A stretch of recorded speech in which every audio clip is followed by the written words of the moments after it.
Bonjour l'Oasis, bonjour à toutes et à tous et joyeuse fête des rameaux. Mais d'ailleurs, en parlant de rameaux, que fête-t-on exactement? Une semaine avant sa mort, une semaine avant la Pâque, Jésus entre pour la dernière fois à Jérusalem.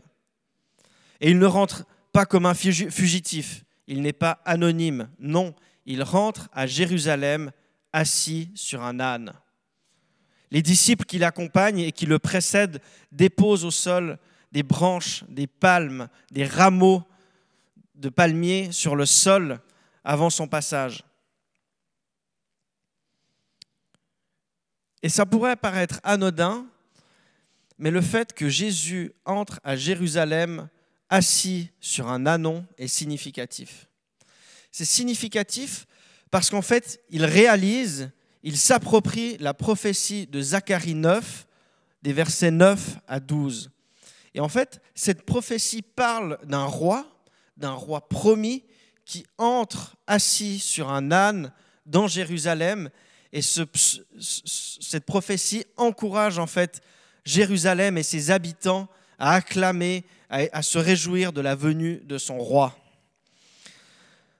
Cette prophétie ne s'arrête pas là.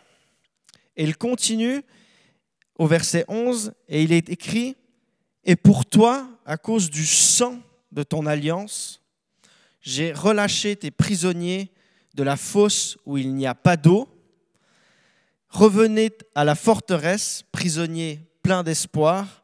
Aujourd'hui encore, je l'annonce, je te rendrai tout au double. »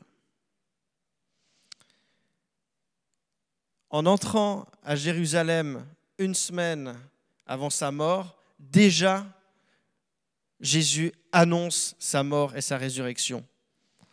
Il annonce le salut, cette alliance qui vient conclure.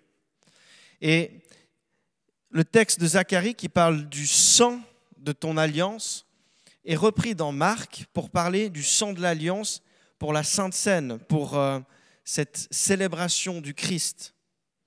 Lorsque Jésus rentre assis sur un âne, il proclame cette promesse comme accomplie.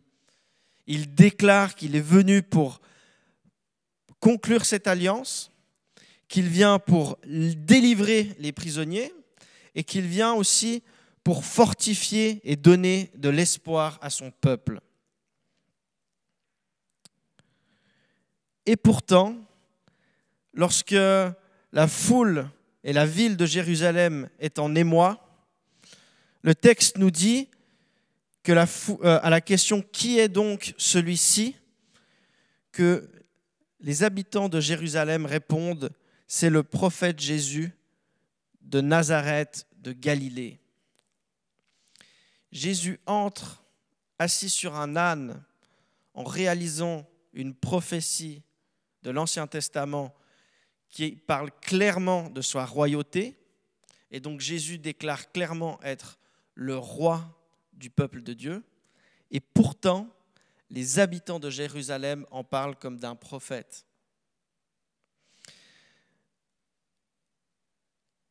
Ici, ce manque de reconnaissance, cette façon dont les habitants ne reconnaissent pas Jésus est pour eux un frein à leur espérance.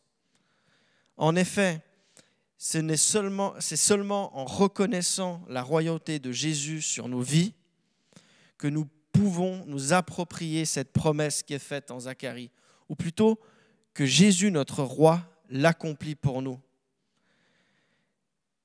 Il faut donc croire pour entrer dans cette alliance proposée, promise, offerte par Dieu. Il faut croire en Jésus-Christ, le roi des rois. Et alors, lorsque nous mettons notre foi dans ce roi, nous sommes délivrés de ces fosses sans eau pour être prisonniers de l'espérance. Et j'aimerais vous laisser avec cette parole en ce dimanche. Jésus, par sa mort et sa résurrection, est venu nous apporter de l'espoir. Il ne s'arrête pas là, nous sommes même les prisonniers de son espérance. je prie.